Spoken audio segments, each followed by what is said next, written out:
Hey, Nikos. I think our chat's going to be in about an hour from now, by the way. So we are probably going to be rolling at 1 p.m. Eastern. But I appreciate you being so early and on time. Okay. We were under the impression it was actually just now, so that was the confusion. Okay, yeah. We're gonna roll here for like an hour and have like a chat previous to it. But at 1 p.m. Eastern, we'll get started. So if you want to drop and come back in an hour, that's fine. Or if you want to hang around for a little, I might need to rotate you guys to listener for a little bit just for speakers this hour. But I'll have you up for sure by like 12:55 p.m. Eastern, and we'll get rolling at 1. Yeah, I'll stay here in the background. I'm sure Venkat will be around also, no problem. Yeah. Well, I got a lot I want to talk about in regards to Twitter. So if you have any thoughts, feel free to kick in. Diligent man, I've been having some interesting thoughts on Twitter. And by the way, I'm setting up a big space for next week as well. At this time, I've invited a few fun folks. We'll have Sarah and Catherine and Roz, yourself, a couple of others probably joining us at this time period. But Diligent, how's vacation been, dude? Bro, I am so burnt right now. I We went out shelling yesterday, and we took a ferry out to some island, and there was two pickups. One was after like 2.5 hours. The second one was after like 4.5, 5 hours, and we missed the first one. So my very white ass got horribly sunburnt, and so I am recuperating today. Outside of that, though, it's been a very fun vacation. Nice. Yeah, I hate that. It's a tough scene. I burn easily too as well. So you're speaking to someone that can relate. I get the vibes, Andrew. We burn easily together. I My was just saying. God. Yes. I was a lifeguard as a teenager, and every summer I'd spend every day, all day in the sun. And all I would do is just burn all day, skin peels off, and just burn the next day. There is no tanning possible. Just burning skin. I hear it. I hear it. Alex, welcome to the panel. How are you still riding the high? I'm still very much riding the high. I've been watching Celtics content nonstop for every single minute. Haven't slept a minute the last few days. One of the greatest championships I've ever witnessed. One of the greatest seasons I've ever witnessed. We're champions. No, nothing anyone could say now. We're champions. Are you going to the parade? No, I'm traveling Monday, so it'd be too much traveling in a few days. But when I lived in Boston, I went to like 10 parades, so I know what the parades are like. There's no need. There's no need for more parades for me. The end of the Boston drought of 5 years. Did you know Um, it's like the second that it doesn't sound like much 5.5 years, but it's actually like the second longest drought Boston's ever had when it comes to championships. You poor things. It was actually ended again today when they got another championship as Bill Belichick was seen with his 24-year-old girlfriend in public. That's the latest Boston championship, Alex. It's a beautiful couple right there. That is a beautiful couple. Nate, welcome to the stage, man. What's going on? The title was like extremely misleading. I thought this was like a space for the X Spaces crew, um, like the X Spaces crew. Um, Yeah, yeah, well, so this is awkward. that's how we lure you in.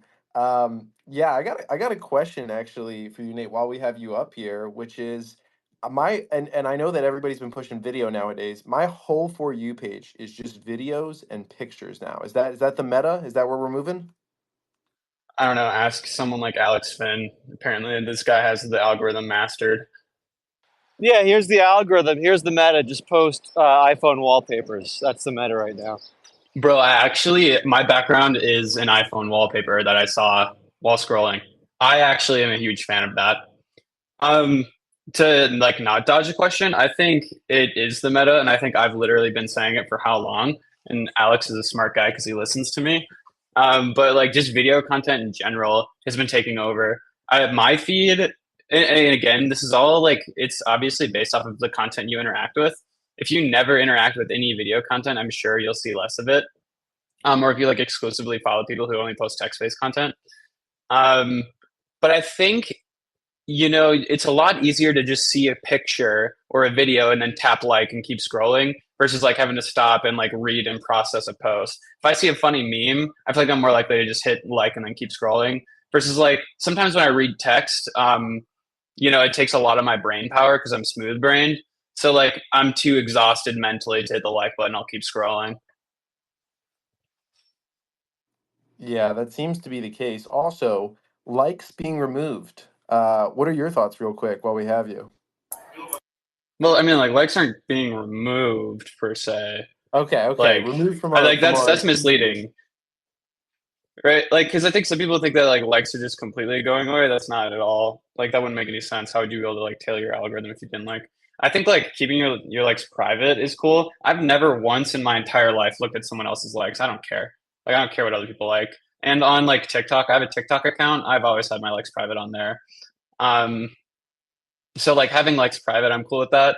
Also, like not showing the like count on the For You page is incredible. Like I don't see that on my version that I'm running. Like I don't see it, and I like way more posts. I don't know what it is, but like there's something very soothing about just being able to scroll and see the content and not having to see like a bunch of numbers thrown in your face. Like all I see is like the post, and then it's up to me to decide like is this post good or not. I don't have to like use the influence of other people liking it for me to say like, oh, this is good because 10,000 people liked it. No, it's good because it's a good post and I like it. Like I think my liking has probably gone up at least 100%. I've started liking way more posts now that I don't see like counts. I don't know why. You don't see like counts, so you're beta testing the disappeared like counts? Yeah, but I have like my own special version because I have access to like obviously. Well, because I have access to like the like dev environment, so I can do it my own. How do I get access I don't know to what. that? Do you think once we get rid of the like count showing on the timeline, we will stop having the same Dan Blazarian thread force fed to us daily? I don't know if that's on your timeline too. I don't even know who that. Well, I know who that is, but like I don't see any of his content. I've never seen a post from him, so. Well, you know how those go viral, Wolf. You know how those go viral? Well, they use the same 100 people to retweet them. Yeah, it's paid retweet groups. If you go, I was thinking about writing a post about this, but apparently this could potentially piss off a lot of people and have a lot of people attack me for exposing this. But there's like a few networks of really big paid retweet groups. If you see any of those really, really crappy posts, like here's 10 reasons Dan Blazarian's a genius, right? Like posts that you just have absolutely no idea why they're on your timeline and have 1 million likes and impressions. Just like scroll to the bottom of their reposts, like click on repost and scroll to see who reposted it first. It's like the same 10, like Mind Maven, Genius Knowledge, like these really crappy accounts that all they do is retweet and they all somehow have 1 million followers. You just pay them and they retweet it. It's totally against terms of service, but that's how all those crappy accounts and somehow end up on your feed is like 10 reasons like Dan Blazarian's a cheap business master. It's like, who's pressing like on this? This is crap. But they're all just paid illegal retweet groups. Did you guys see all of the polling on this, though? Right? Even Christopher Stanley ran a poll asking if we could revert it back to likes being, who liked what post being visible to everybody if each user chooses to.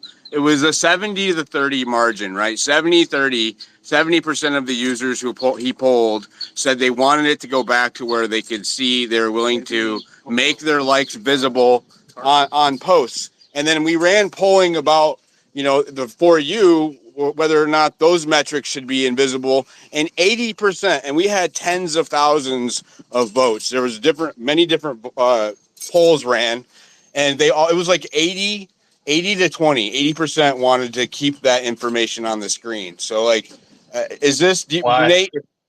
Why? Well, I mean, each person probably has their own reasons, but it's like the platform is making a decision about information for us. I think was probably the number one reason why, right? Like, so you're opting to. Well, I mean, it is a private company, and it is like business. No, I'm just. Go ahead. And again, these are all just my own personal opinions. Obviously, this is not like me speaking on behalf of X. But does anybody know what the click-through rate is on people like viewing their own likes? Like, do people know what the actual numbers are of like how many people actually go to other people's accounts and look at their likes?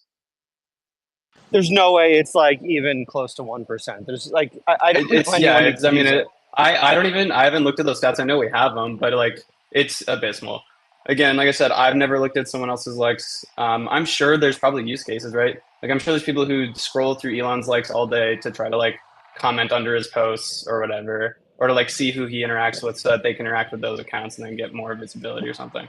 Well, I mean, when People you're in try to, a like, thread, you're in a thread with somebody. You're having like a thread conversation with somebody, and they don't quite have time to type out or reply to maybe the last thing you said, but want to acknowledge that that they liked it, right? So like maybe they go through and like each one. You can't like really go back and check to see if there's people who are involved with the conversation who are liking that other than the poster or yourself, right? So like unless you check your notifications, The but issue is that there's a lot more negative reasons to show likes than there are positive reasons. There's a million reasons why showing likes was hurting the platform. Most of them was for botting reasons. Crypto, like shitty crypto projects, were using the likes in order to bot other people. People were viewing the likes to like spam replies to certain people. Like there's significantly more reasons why it hurts the platform than why it helps the platform at the end of the day. And the positive reasons, just like, oh, I want to see like this other person's stuff. Like the positive reason isn't even really that good. Nate, I got to ask you, bro. With the video being the meta or whatever that you're seeing right now, what is your opinion on video content that is sub 1 minute long versus mid form that's around 5 minutes long versus long form that's like an hour plus? What's your opinion on kind of like where the meta may be going, or what's your opinion on these different formats for video?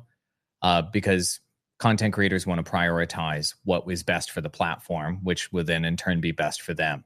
So what are your thoughts on those three different formats or lengths of video? yeah, I could give you again my opinion, not X's opinion. My opinion is that we have to compare a few things. Like one of the big things to look at is what percentage of our users are viewing our content on mobile versus on desktop. And that's important because what kind of video content is more likely to be consumed on mobile versus desktop? You're more likely to consume shorter length. And then look at like other platforms like TikTok, for example. The average video watch time of a TikTok video is like 3 seconds, I think. So it's pretty short. Um, and then also some of like the other things that we're working on, like XTV, which I feel like is going to lean itself towards like long form content. Like I feel like there's a lot of different um, ways to capitalize on different like content lengths. I think you should try to just cover all bases because like as far as I know, like we don't even know what's going to be like the best solution going forward. Like maybe long form content will take over and end up being super popular. And what I think is you wouldn't want to miss out on that because you like went all in on short form and then all of a sudden like we don't really care about short form anymore and we're doing long form. Yeah, I think I would say like definitely try to do your own like research in the sense that like make your own short video and see like how your audience reacts to it. If they are obviously more engaged with the short form stuff, then start doing more of the short form stuff. But also again, still try to do some of the long form, try to do live content, try to do spaces, try to just like diversify your portfolio as much as possible. That's my opinion on it. Got it. Also, So at the end of the day, it's going to be way more important, like the quality of the content. Like just because people mostly watch short form video, if you post a short form video, you farting, it's still not going to perform well. Like I think it's less important like what people watch and more important what your strengths are. If your strengths are, telling long form stories, then, even if the meta is not, the quote unquote meta isn't long form, your long form still going to perform better because that caters to what your strengths are.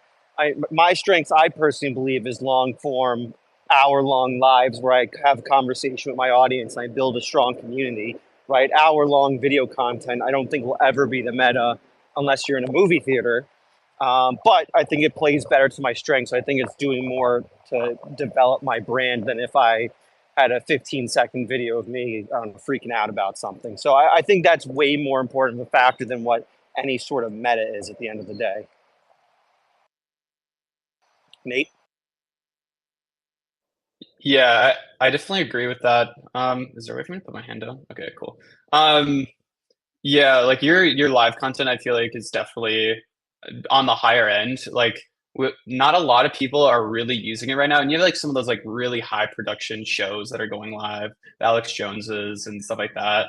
Um, and those get obviously a lot of interaction. But your lives, the amount of subscribers in the chat is what's crazy. Like, so many people who are in your chat, like communicating, are also subscribers, also premium subscribers. So like the actual quality of the people in your chat is like really high, which is a big deal, especially once we figure out how to like, make live creators get more money, like via tipping, donations, super chats, pin chats, etc. Yeah, well, that's my goal. I think about my content very much as a funnel. And for me, my live streams, and everyone should be thinking about their content this way. They should be thinking about what content's the top of the funnel. So what content helps them discover new people or get new people to discover them. What content's kind of middle of funnel where it kind of develops the relationship, and what content's the bottom of the funnel, which locks in the relationship with like your biggest fans. And for me, I use my live streams as my absolute kind of bottom of the funnel where I don't think anyone discovers me through my live streams. Like, first of all, no offense, Nate, the algorithm sucks when it comes to live streams. There's zero discoverability Yeah, that's all being whatsoever. fixed for what it's worth. For what it's worth. I'm excited. I'm excited for it. But I'm in, when it comes to X, and again, no offense, I'm in a I'll believe it when I see it type mode. Just like no offense, but I'm gonna believe it till I see it type mode. So for now, there's not much discoverability. But at the same time, the technology and product is still really good. So there's my little compliment sandwich for you there, Nate. A little compliment, sis. You can do positive, negative, positive. There's your little positive at the end there. Wait, what were the It's still- positives again? there was no first positive, so I guess it's more like a hot dog where there really is no top of it. So it was just kind Wait, of then let me hear the negative and second then positive then. Let me get that second positive again. It's a really good product that works well. Wait, all right, And well, yeah, just give it one more time. so this is Alex Finn, the biggest X influencer in the world, reporting in here, and I just like to say that the live stream product itself, at its core, is really good, high quality. Chat, click that. The Bring this to my developer, performance package. the main developer, who for some weird reasons, not even like a live stream developer, he's like a security guy, but for some reasons, like the only guy I see work on live stream, has built a really strong product. And he listens to people. He listens to people when there's issues, and he just kind of fixes them right on the spot. So on the positive side, that's awesome. So I still use the product a lot. It gets to the core of my point here before we got in some weird perverted tangent. It has helped me, I think, develop a much stronger relationship with my core audience, like the people who like my content the most. And I think that's why when you go into my live streams, even though it might not be the most people ever, it has an incredibly active chat, and everyone's names has like a subscriber badge next to it, because it's me developing my relationship with my core audience. And I think everyone's got to think about their content in that way when it comes to like a funnel. Yeah. I think I represent all live streamers on X when I say we all jointly decided and signed an agreement that we would all leave if, Elon, you do not double Nate's pay package by the end of the month. Go ahead, Nate. Let's go. W's in the chat for that. See, if chat was in spaces, we could throw W's in the chat. Whatever. That's a great point. Exactly. Again, I've been the one pushing that. I'm not going to say it was my idea, but I'm pretty sure it was my idea. That would be sick. I'm still like bullish on adding chat spaces. I think it'd be so sick. Like being able to pin messages from chat in the carousel, like up top, would be so cool. Yeah, Alex, get out of here. Someone boot him. I gotta. Oh, sorry. No, please. Wolf is raising his hand in his own space. I do that sometimes.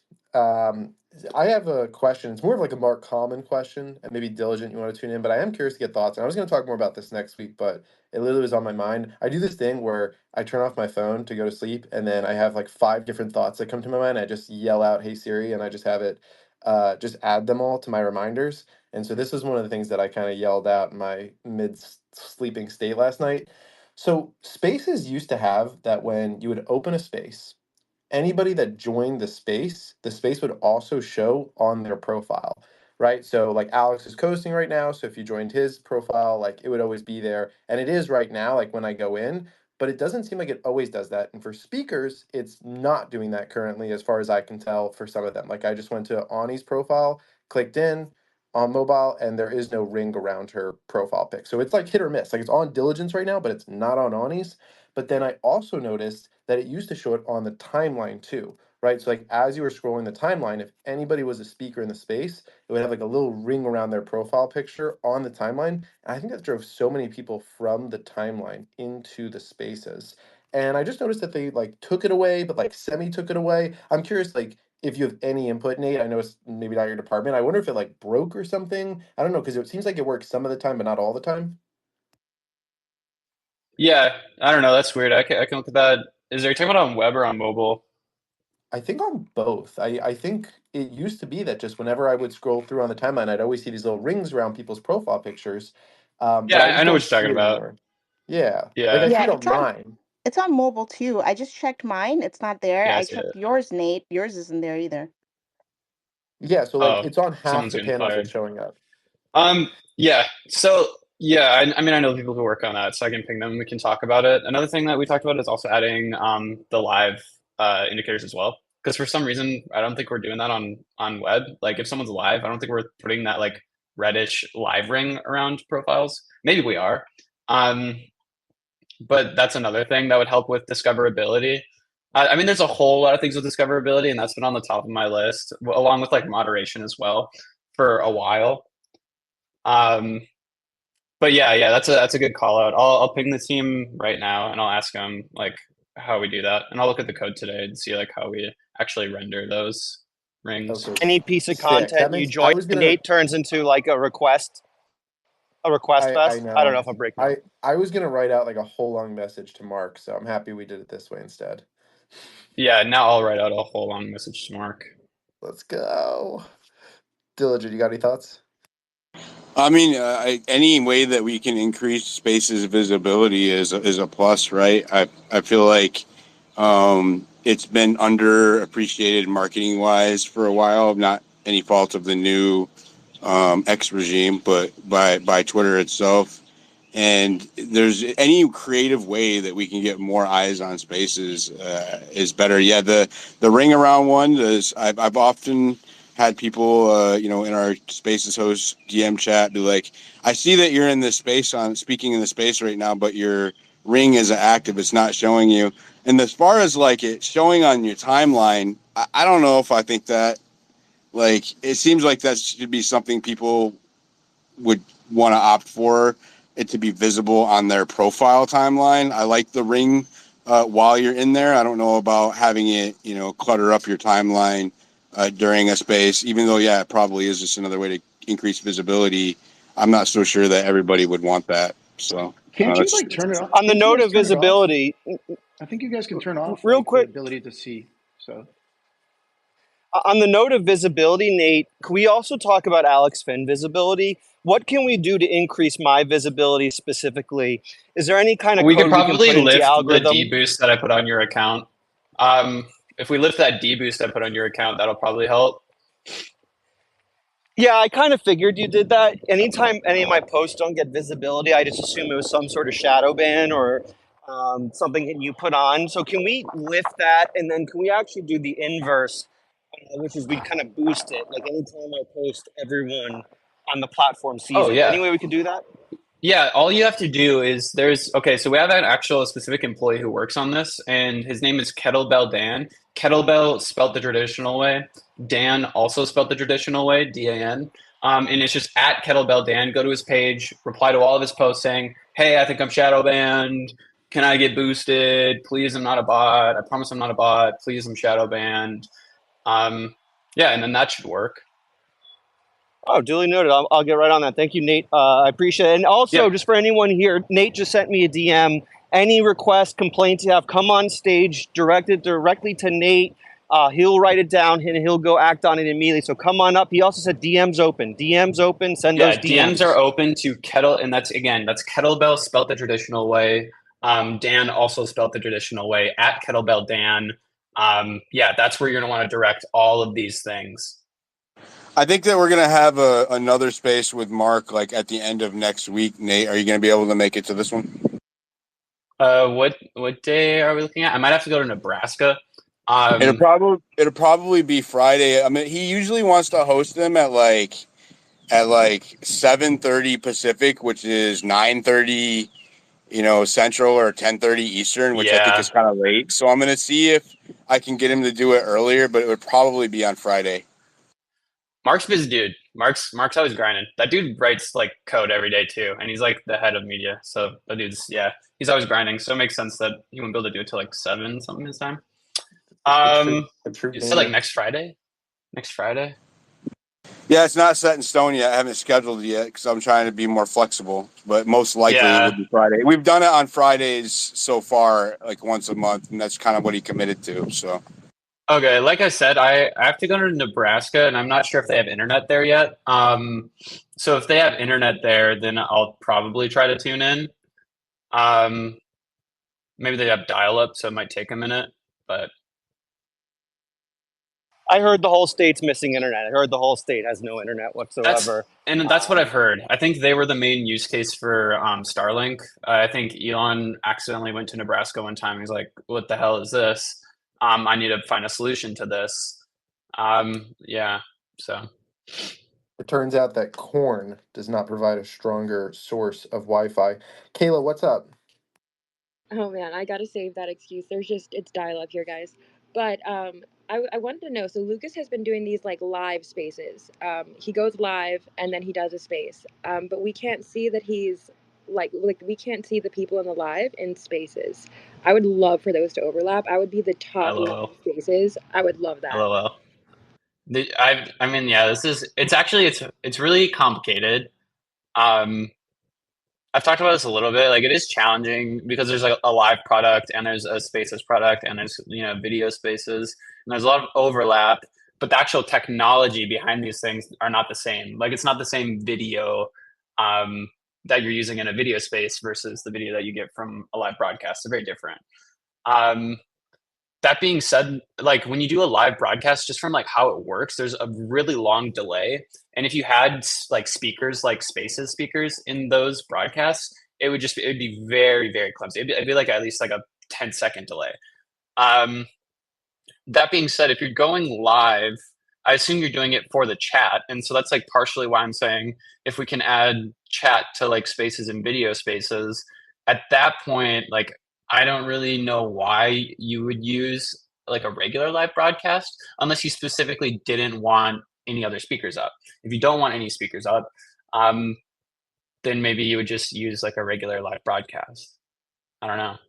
Yeah, no, that makes sense. We just need a chat and video. But I'm just curious, like discoverability, will that help? If like Lucas is doing that, will people be able to find him like in the early people doing that, or is it probably going to just switch to chat and video? Doing both? Doing his live spaces. Aren't all spaces? Wait, I'm confused. Aren't all spaces live? Yeah, I'm confused. I'm confused also. What are you So even Lucas, trying to, when you went live, Yeah. and it was like a video live up at you at the top, it was basically like you and those three people, but then the three people weren't in the space; they were just in a video. And No, so my people were in this. My people were also in the space that were speaking with me. They're all also speakers in the space. No, like we couldn't see it. Like I couldn't see that those people were like it didn't show them speaking on the timeline. For discoverability, like is it good? Does it show video? Does that video, you know what I mean? Like does it show you in the video side of things? Because I know video is being favored. Dan, Yeah, that's why I do video now, is because it's favored. Yeah, it's the only way to get like visibility on the right hand side, or like when you're being seen for sure. Like it's the only way. Oh, are you talking about the live on X like panel? Like how like if so there's a cap, right? Like I think we only allow 5 total items to be in that like panel or whatever. Right. And I think video gets pushed to the top. It usually totally does. Yeah. Okay, yeah. I think that is being changed. I'm not sure, don't quote me on it, but I'm pretty sure they're like completely reworking how that is determined. In a way, though, that was a good thing because it made me do video, and I never wanted to do video. I'm like a guy that like literally space heavy, but it forced me into doing video, and I have to admit, man, it helped. So I actually like that you guys forced me into video in a way, I guess. Me too. Yeah, when you did that, every time you go live now, even if you're in space and live at the same time, I only see you under Live on X as live streaming, like video live streaming. Yeah, same here. Like I literally, no matter what I did with spaces, I literally, every time I opened a space and there could be 100 people in there or 10 people in there, it didn't really matter. It would never show up on the right-hand side. It was always video. So that's why, again, it was like forced to do video. And I'm glad I did because it's just, video is awesome. If you guys don't do video yet, Well, you got to do I have video. two questions on that area. Well, Nate, have you noticed that while spaces show your live listener count, videos show cumulative listener count? So it doesn't show how many people are listening at that given moment. It just shows the total amount of people that have tuned in. Wait, am I muted? No, we're good. Sorry, I had to go check if we had the Harry Potter books 5 and 6 because my wife is like going to get the other books. Anyway, yeah, so like that's a little bit challenging, just because of the way like the technology behind it. Um, yeah, so like I think the cumulative comes because some people can like watch without actually clicking into it, like in their timeline, versus like the spaces you have to actually like go in and like click into the space to listen to it. Um, that being said, again, like I feel like the more we kind of merge these products, maybe the less people are going to be doing like regular live streaming. And I think a video space shows the concurrent viewer count. I'm I'm Yeah, not it sure. I does. think It it does. does.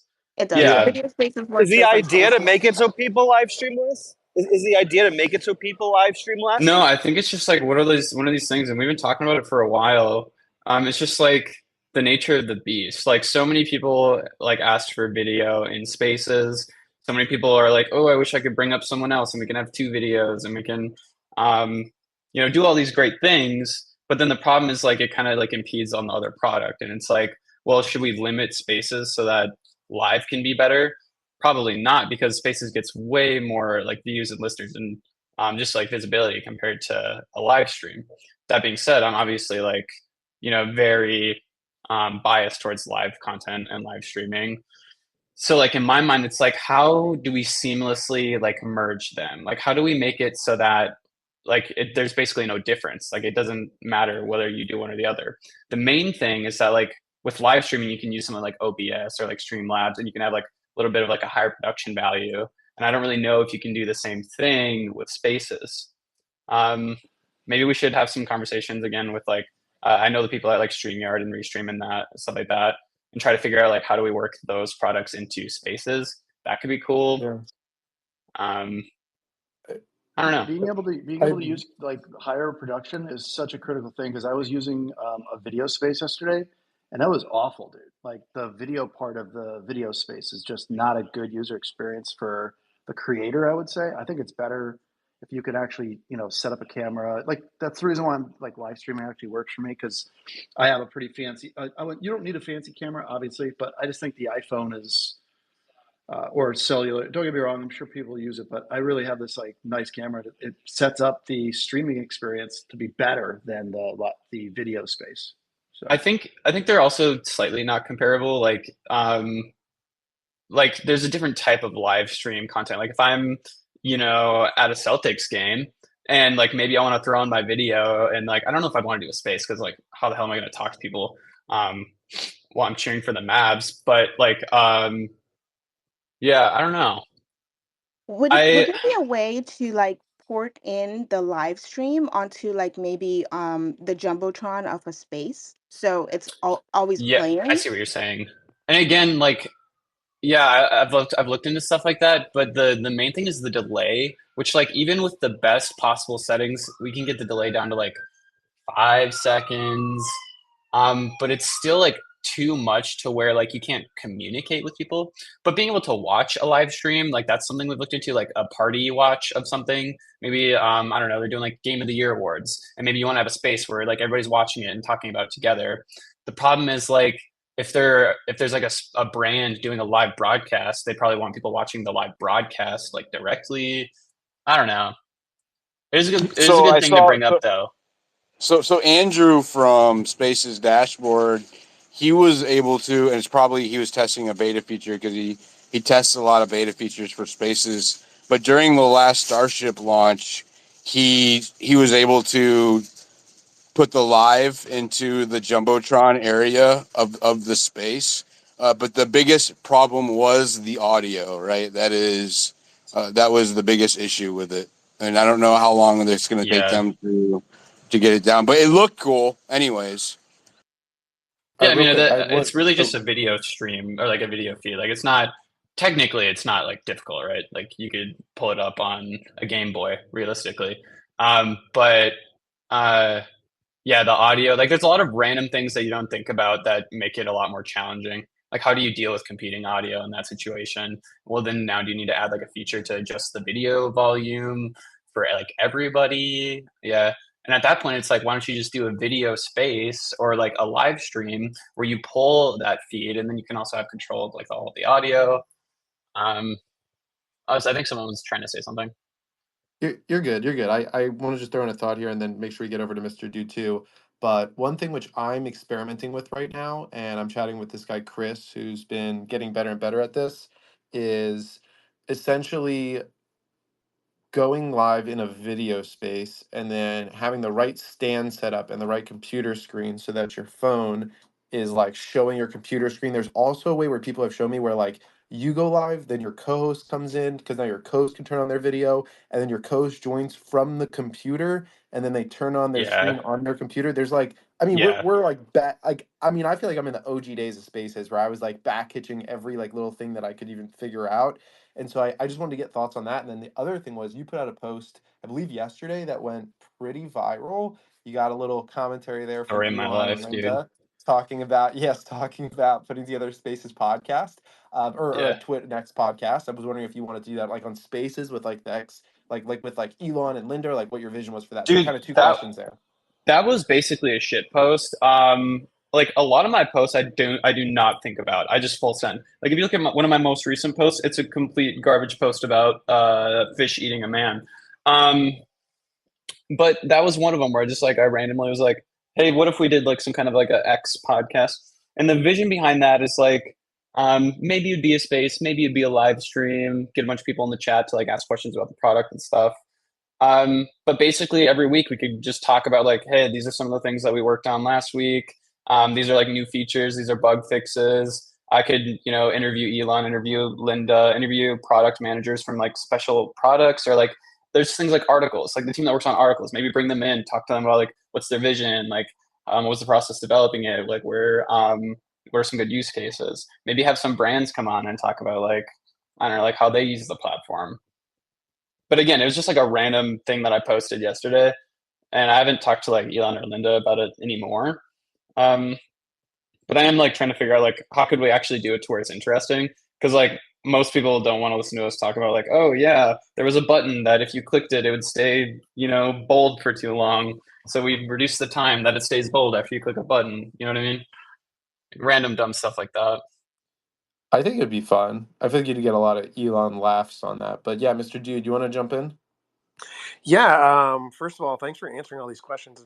It's kind of cool. It's always cool hearing like the behind the scenes stuff and like how these big companies like dodge these landmines. So thanks, Nate. But my question is, I mean, it might be pretty obvious as you scroll down to see all these beautiful blue check marks. For someone who pays for like Premium Plus, I also have a solution to my little whine. Is we lose our check mark, right, for however many days it takes to get our profile picture approved. But I had a thought that what if you pay for Premium Plus or Premium and you get X amount of, let's just call it free profile changes where you don't lose your blue check mark. But then if throughout whatever checks X goes through, they find out that you've essentially, like if I post a picture of my dong, right? It's like, okay, well, that was obviously broke our rules. So you lose your blue check mark and you're not going to get it back until you've now taken a picture and resubmitted it. And now it'll take whatever, twice as long as like a punishment for being an idiot. And now you can finally have your blue check mark back. So it's just like, it's one of those things, I'm sure we get it all the time, where it's like, I change my picture from one picture of me to a better picture of me, and then I lose my blue check mark for days and days and days. It makes me sad. And I pay in Canadian dollars, so that's like 45 Canadian maple syrup monies a month. First of all, I don't even know if that's a real currency, so I don't even know if I can help you there. What are the pennies called there? Don't they have like weird names for pennies? No, we got rid of our pennies. We don't have pennies anymore. We actually so if you don't even have pennies, how are we supposed to? That doesn't even sound like a real currency. No, in all seriousness, I have no idea how that stuff works. I feel like with a lot of this stuff, it's usually like some kind of a weird technical issue. Um, like there's a lot of random reasons why like it might go away for a few days. Um, but like yeah, I'm sure the team that is working on it is constantly trying to figure out how to mitigate that issue. Cool. No, that's just. I'm assuming it was something. Obviously, people are working on, but thanks for answering. Yeah, and I also think it might be different. Like I can change my profile picture and I won't lose my check mark, but I think it's because I'm like a brand affiliated or whatever. Right. Like anybody who has like I don't know Kayla, like if Kayla changes her profile, does her like check mark go away? I don't know. I actually have an affiliate. Anybody No, with it a wouldn't. badge That's what I can mean. change. Yeah. Anybody with a badge can change their picture or their name without losing the check mark. Okay, so then there's clearly something in like the code somewhere that they would just need to implement into like, oh, you pay for Premium Plus, this gets implemented into like your code, and then if you ever get rid of it, then you lose that. Yeah. Again, I have no idea why it's like that.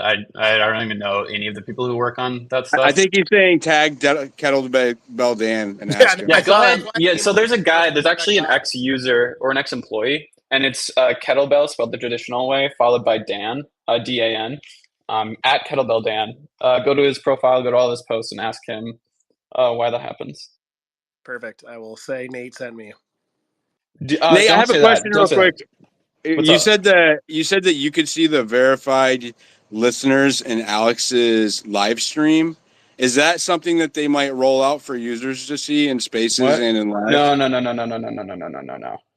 I can only see like the same things as everybody else in terms of like live streams. So like there used to be this thing if you watched a live stream on mobile, and maybe it still exists on Android, but in the chat when people would join, it would say that like people joined, which I didn't really like. I was definitely a big fan of not showing that because it removed the ability for people to watch stuff anonymously. There's a lot of really big accounts that don't want to join spaces or watch videos because they didn't like, as soon as they join, everybody in chat would just be going like, oh, hey, blah, blah, blah. Kind of like with Elon, whenever he joins like chats, usually those chats blow up. But those are usually because he'll send a message in chat and then all of a sudden it like, word spreads. I can't see the verified users, but what I was saying is like when I go to Alex's chat, and I think Alex sets his chat to everybody, it's almost exclusively subscribers, like people who subscribe to him, which is crazy. Like I like way more than any other live stream that I've watched. His has the subscribers in the chat, and adding the badges to chat was something like I personally worked on. So like I think that was really cool, and I hope that it helps him as a creator. I think that it's a good way to incentivize people to subscribe, and it adds value to subscriptions, which is something we're always trying to do. Like if you ever have any suggestions for ways to increase subscriber value, let me know. That would be sick for Spaces, right? Like a lot of Spaces hosts that have subscribers, if we could see that a sub was like requesting to come up, as opposed to like people who are unverified or all the random, like that would be amazing for Spaces and hosts who have subscriptions to provide value to their subscribers. Yeah, especially for a big space. That's an easy thing to do too. Yeah, I don't know if maybe we give people control over it. If we give people control over it, it just adds like more code that we have to write. But otherwise, we could just prioritize it the same way like with replies. So like if you have a space with like 4,000 people, and like 2,000 of them are requesting to speak, maybe just push subscribers to the top of those lists. Oh yeah, that was a good idea. Hey Nate, I think it would Or help even just people show the that- logo. Even just show the logo like you do in live streams. It just shows the subscriber logo. That's it. Yeah. Even if it doesn't push them up. Yeah. I think it would help people here, Nate, to understand what you talked about earlier of live versus spaces technology. Is the difficulty in like, let's say, melding features from live over to spaces, that live is built on the back of the old Periscope acquisition technology, and then spaces is built on, let's say, some new technology that was built since then. And so therefore these were created by totally different developers and it's a totally different backend. Therefore, melding these technologies or mixing and matching features is problematic for that reason. Is my assumption correct, or is it something totally different? Totally different. It's more so like the actual technology with any live stream and how the video gets from something like OBS, because like there's processing time for those like video feeds before they get sent versus like a video space where you're just sharing directly from your device. There's no like additional processing or like computing that needs to be done. So it's more so just like a delay thing. Um, that being said, if like in video spaces we could find a way to like share your screen, that could be like a good way to like get around some of that stuff. Um, I mean, we are using a lot of like old Periscope code, but we're also writing a lot of new code. Um, yeah, and the other thing with the features is again, it's more so just like a strategy or like chat was something that I worked really hard on. We used to not have chat on web, and I basically made a mock-up of what it could look like, and then another really cool developer, Keith, actually wrote the like code for it. And ever since, like I've been working on it, trying to make it better. But the idea is we built like this chat component, which I think is great for live streams. And now we want to be able to basically just use that exact same component for spaces and video spaces. But once we do that, like I said, like I don't know why someone would do a live stream instead of a video space. And the thing, like, does that decrease the value of live streaming? I don't know. Good question. What's up, Taylor? Thanks, Nate. I love the badges, love everything. I'm a visual guy. I was wondering if you were to make it so subscribers want to take the stage and maybe only the hosts can see their subscriber badge. And I know I'm like talking out my ass. I don't even have subscribers yet, but I'm saying you can fast track a conversation on a topic that's one of your topics. If you could calculate right away who subscribes and like how many times they've liked something maybe in the last week, so then you know they're caught up on the topic. It sounds complicated, but it seems to me like a viable option to because I know there's times when the conversation is like heated and the wrong person gets in the mix and not everybody notices that they've gone sidetracked. So keeping things on topic, especially if you've been posting a lot about a certain issue, the people who like those and everything, like they're going to know the most about it. They're going to be able to share the most, in your space and like add the most value to that particular topic. I just wanted to throw that in as a suggestion. Yeah. Did someone bring something like that up recently? Was it Diligent maybe? I feel like someone said something about that a while back. I think it might be partially like a juice worth the squeeze type situation. I think what was the question? Sorry, I was eating.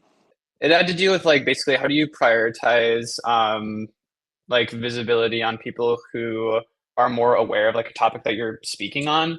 I don't know. So like, Andrew, Yeah. so there's something to do with the topics that are listed under the title. Like up here, it says business and finance, investing, and business news. Somehow the feed, the timeline prioritizes those topics, and I didn't know this until Andrew from Spaces Dashboard told me this. It's in the API somehow. So Andrew could probably speak more to it than I could. Yeah, I think. Yeah, go ahead. No, Nate, I was just going to say that one of the issues with the topics when the hosts are trying to assign essentially the three choices, one thing that happens is some of the topics disappear for hosts. So we've had a couple of hosts who were really big in the AI space and used to tag everything with artificial intelligence. And then a couple of weeks in or a couple of months later, they couldn't find that topic. And everybody seems to get a different set of topics to choose from. And it's kind of hard to search through it when you're starting up a space. That could be something, a very quick fix on that to make it easier for hosts to assign the topic of excellence, and their knowledge that they have would make life a lot easier for categorization and discovery. Yeah, I'm not sure how that stuff works. So I'd probably, if Diligent wants to maybe make a note of that and redirect that one to Mark in the next meeting, that would be good, just in case I can't make it to that one. But yeah, I think with both spaces and live content, we need to have some kind of a better tagging system, I think, for discoverability for sure. We don't want to use hashtags or octothorpes to the sophisticated folks. But yeah, there should definitely be more like focused, or like I think custom tagging would be cool, similar to like what YouTube does or like Twitch. Like if I want to do, just like a new topic, like something very specific that just came up, like Celtics, right? I want to be able to make Celtics a topic, and basketball, and sports, or like whatever the case may be. I think that would help with discoverability. The issue is that you will always have some false positives, because you can't always guarantee that the person tagging it will be exactly on that. So there'll always be some issues with it, but generally making it easier to assign the tags and topics would help everybody. What if we say, hey, please don't lie. Please don't lie, we'll say on the thing. Or penalize if they keep using it. That could be interesting. Yeah, I don't know. That is a good call up though. I do have it on my list to like improve tagging, or like my list of like suggestions or features we should work on. But improve just like tagging in general for live content. And when I say live content, I also am talking about spaces. I think there's a way you can like tag your account, right? But you can only do one. Like if you have a professional account, you can like select what type of account you are. Maybe that can be like modified or developed a little bit, where we can assign a couple different like groups to our accounts, so we know, like we can pretty much tell the algorithm or whatever it is that this is what I'm interested in, and that pulls the data to me. So Mark just DM'd me back. I asked him if we could host the space an hour earlier for the folks on the Central and East Coast.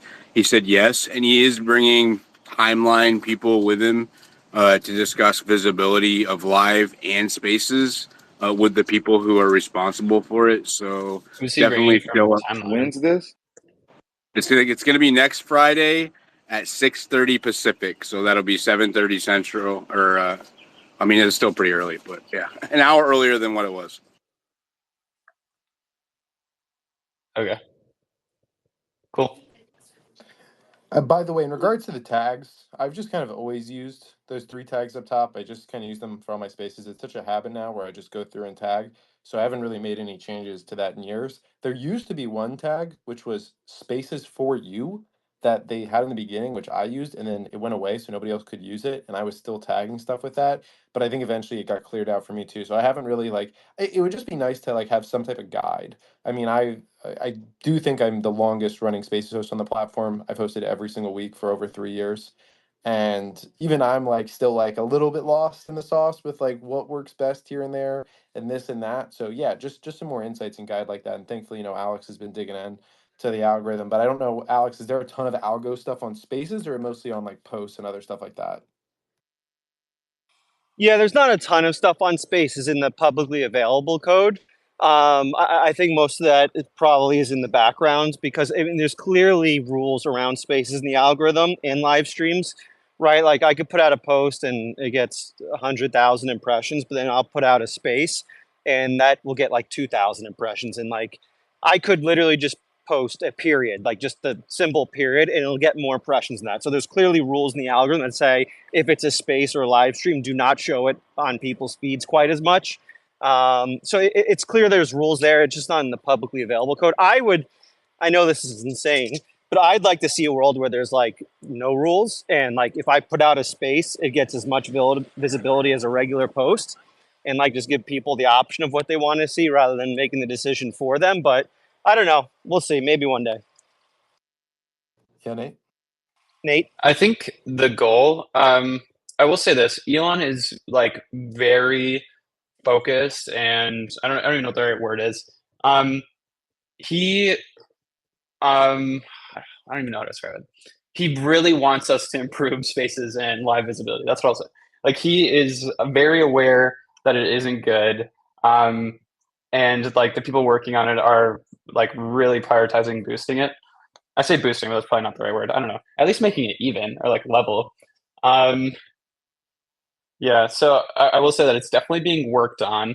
I think ideally, like that content should probably get like even a slight boost, perhaps. And then we can always dial it back. Like the live notifications. We've been pushing live notifications.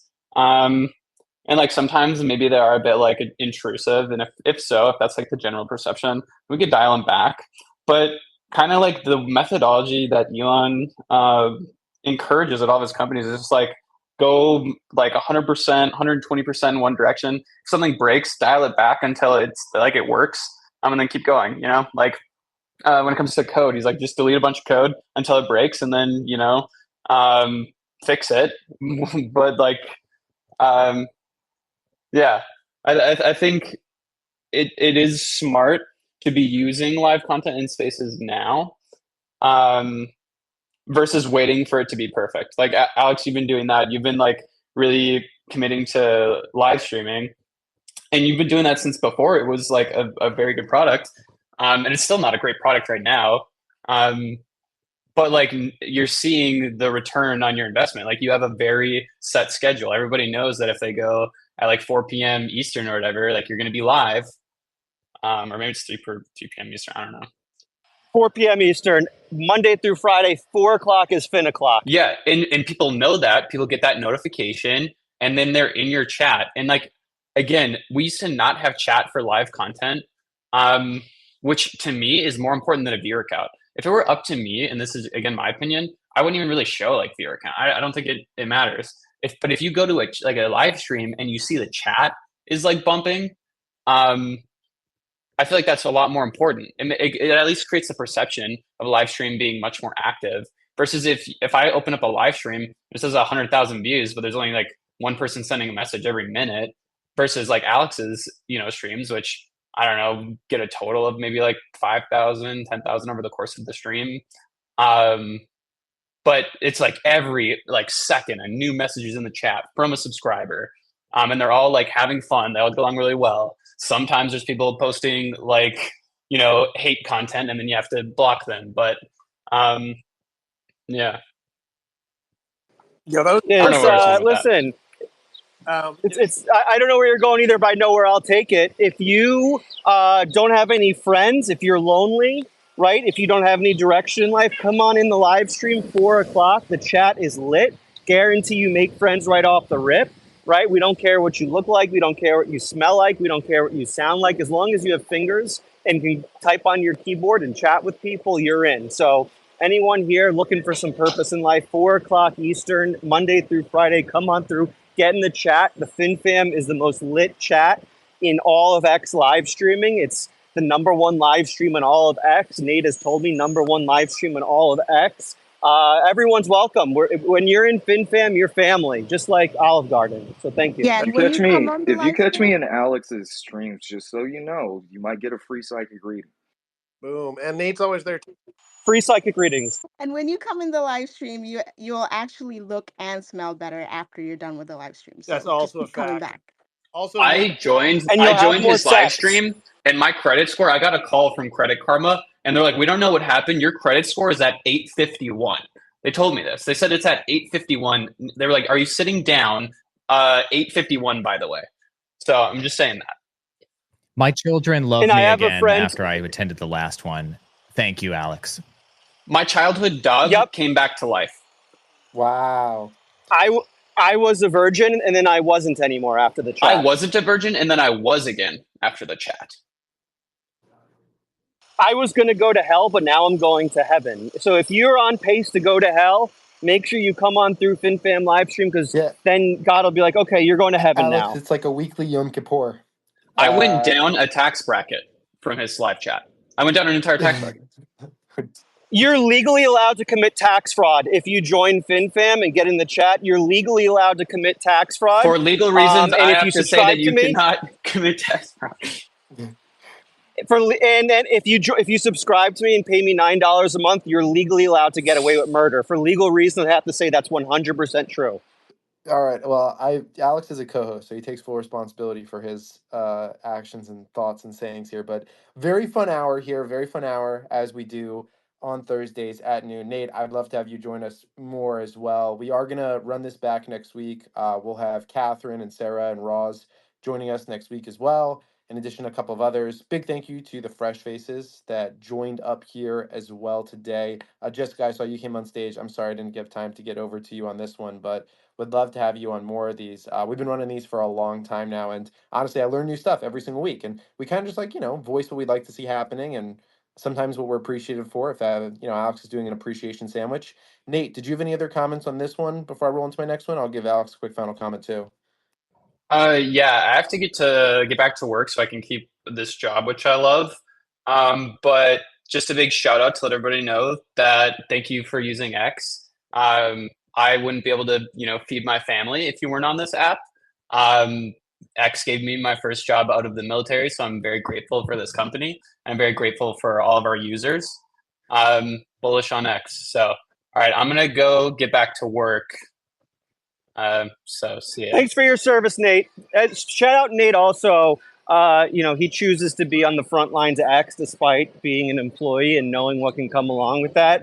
I think that this is one of the things what Nate does that separates X from literally every other social media platform is the fact that there's people like Nate and like Kettlewell Dan are willing to put their asses out there, be on the front line of the absolute mental illness that is some of the people here, and take it all with a smile on their face. So shout out Nate. Thank you, Nate. Thank you, Nate. You've done so much. Thank you, Thanks, Nate. Nate. Alex, Also, any other subscribe to Nate, comments? everyone. It's only $1. Subscribe to Nate. Yes, and I am following Nate as well. I donate my hockey goals that I score to all my subs. All right. Okay. Thank you. See you. I gotta get back to work so I don't get fired. Bye. Thanks, Nate. Hang out with us next week. Alex, any final comment for you before my next space? If there's anything anyone here does in their life, anything you do, if you're on death's door right now, there's only one thing left for you to do, and that is to go to my profile and turn on notifications. You're going to be fed straight to your fucking iPhone some of the greatest content you'll ever see in your entire goddamn life. 4 p.m. Eastern live streams, and then whenever I can think of something to put out, once a day I put out a tweet. Turn on notifications. Go on my profile, turn on notifications. It'll be the best decision you've ever made in your entire life, better than whoever you're marrying and your kids are. Thank you. The best decision of your entire life. Also, make sure to follow the folks on the panel.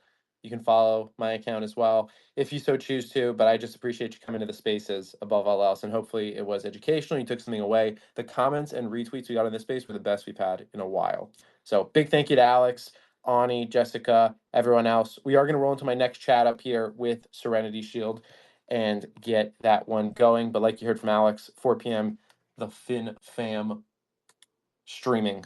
That'll be coming. All right, Nikos, I know you were enjoying that last chat. You were shooting me some DMs there as well. Hopefully you guys have been enjoying the X experience. We're going to rotate the conversation a little bit here. Again, 12 to 1 p.m. Eastern every Thursday, I talk exclusively about what's going on X. Outside of that, I talk about typically how you can make money by investing and trading into all different types of opportunities. So if you like making money, stick around for the next hour. Let's go ahead and get into it. Nikos, I'm going to turn things over to you as I go ahead and change the title of the space. I'd love for you, we're going to be talking about a whole different area here with safety, security, data storage, a very popular area for people to invest in and make money nowadays. Can you lead us into it with a brief introduction of yourself? We'll get going. Absolutely, Will. Thank you very much for having us on the panel. And like you said, I was very much enjoying the conversation actually on X and the challenges of the industry and the future of the sector and what we're all kind of trying to achieve. I think it's become such an important part of our daily lives, it seems, actually, now that we all spend so much time on here. So it's only natural that we're looking for new and unique ways to make things better and improve the service. But look, moving on from that, thank you. As I say, we are Serenity Shield. My name is Nikos. I am the CMO. I'm here joined with our CEO, Venkat Naga. He's based in India, so it's a little bit later over there, but as always, we like to make ourselves available and speak to so many different communities. It's a very exciting time for our project. We started Serenity Shield with a vision, to revolutionise digital asset security and digital asset management. The roadmap has been quite the journey. I think we first came to the space looking to solve crypto inheritance challenges, and we're now moving much more into offering robust data storage services. And I thought a sort of 360-degree suite of tools that allows our customers and client base to be able to sort of excel in the digital space with a bit of certainty over their legacy and estate planning as well. So without taking up too much time on the introduction, I'll hand over to Venkat, and then we'll deep dive into Serenity Shield and what we are doing and how we're moving the project and the company forward over the next few months. Yes, Wolf. Yeah. Thank you for having us today. I'm Venkat Naga. I'm one of the co-founders and CEO of Serenity Shield. As Nikos was explaining, Serenity Shield, we are a decentralized blockchain data storage application. So a fundamental business model is based upon data storage on blockchain, and we enable our users to store any form of their digital data with us, which could be a text, audio, video, PDF, doc file, etc., etc. And we also have a built-in inheritance option where the users can design their own inheritance protocol, and the access to the confidential information that they are storing with us can be passed to the designated nominee or heir. And fundamentally, our product is a DApp, which is called Strongbox, and that users can connect to this draft from their existing Dex wallet. But fundamentally, what we do is we promote, advocate, and implement privacy, security, decentralization, data ownership, data sovereignty, and data autonomy. So that's what we do precisely. Really nice start there, and I know you're already peeking up the ears of some of those on the panel. I do see Action and Lucas in the audience. If you guys want to jump on stage, feel free to. I feel like this is kind of right up your alley. So now that we have kind of given the high level of yourselves, the roles, I guess we could talk a little bit about, you mentioned why the project and company exists. Why did you start this? What was the idea behind why the world needs something like this? Yeah, I think it's very obvious, Wolf, in the sense that with the internet revolution and also with the dominance of the so-called tech giants of the world, privacy and security on internet is, we all know, it's a kind of a myth. It's no more a reality, because any data that you speak, you write, that you share, it's not private anymore. We all know that, but we have sort of taken our individual privacy and security for granted for obvious reasons, right? So I'm coming from a hardcore Web2 background, so I know all the sort of intricate technicalities of the centralized storage and Web2 business overall in general. So I came into blockchain space in 2017 because I was immensely sort of pleased and intrigued by the immense potential that the blockchain technology can offer. So that's why we really conceptualized this project, because we wanted to harness the fullest power of what a blockchain technology can offer in terms of decentralization, and provide a platform where users can have that real sense of privacy and security in a decentralized manner, which we all know that the global community deserve. So our main purpose was to use the power of blockchain and give a decentralized platform which is going to give that real sense of privacy and security to the global community. And that's the fundamental reason why Serenity Shield was born. Beautiful. Nikos, do you want to add anything on to that before I go to Kayla? No, I think Venkat absolutely summarised that well. And look, just I think one comment in passing. There's been so many projects that have emerged in the last decade because of the unique opportunity and potential blockchain offers. I think the one thing that we wanted to do with it is actually bring some real utility and apply that to real world use cases. And that's where this is what we're focused on as well, which we'll deep dive into. But yeah, for me, the opportunity and the potential and the sort of benefits of blockchain speak for themselves.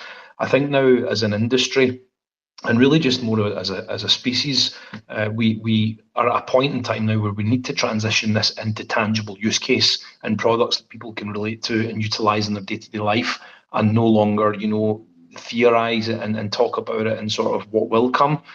Turn that into what's happening in actual physical products, software products that can actually be used in the traditional ways that we always related with past projects and past products.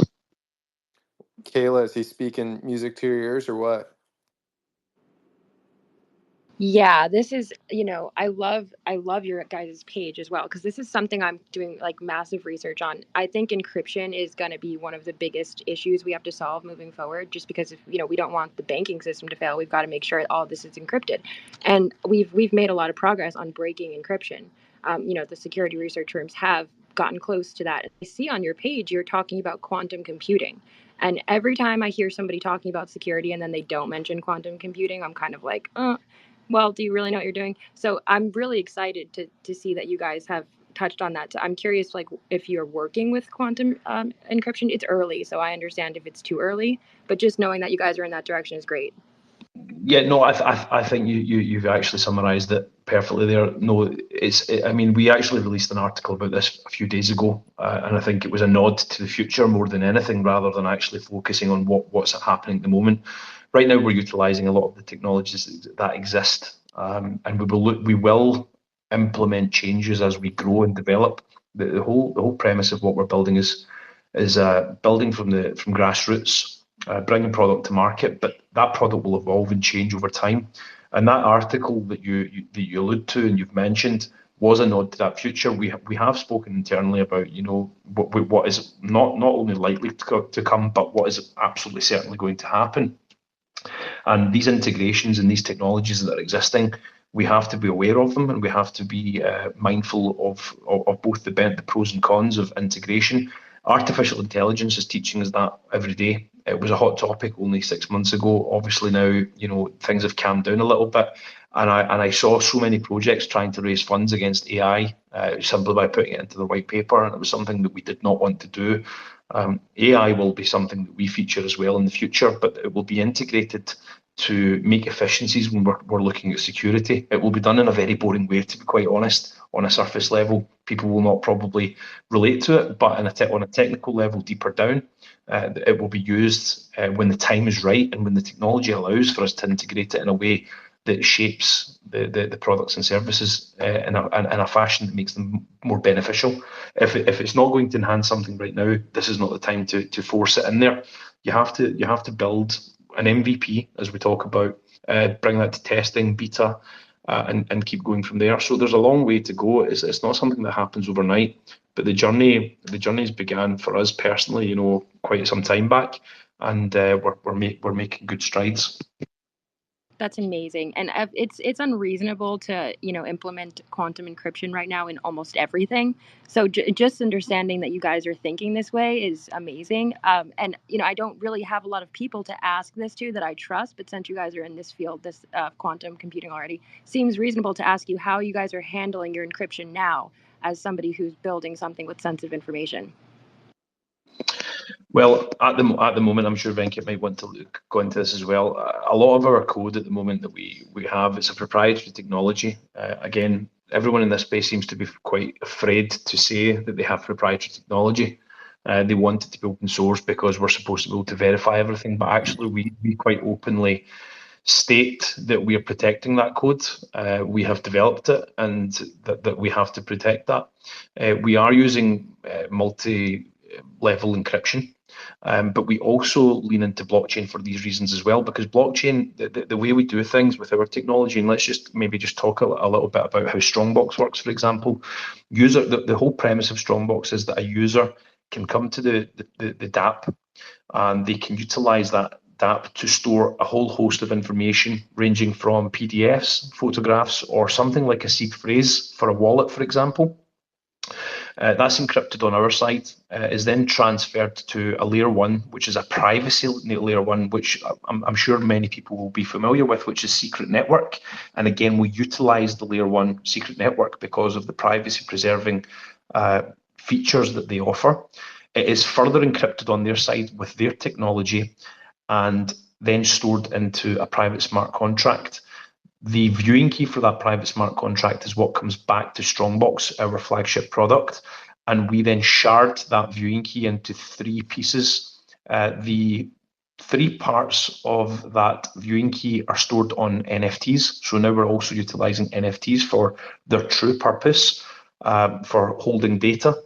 One of those keys goes to the owner, the second key stays with Serenity Shield, and the third key remains inactive actually and goes to an inheritor or a benefactor of your account, so that if the parameters of your smart contract are triggered, for example, the time that you define in terms of when you don't respond or you're no longer active, that third key becomes active, and 2 out of those 3 keys are required to recover the information.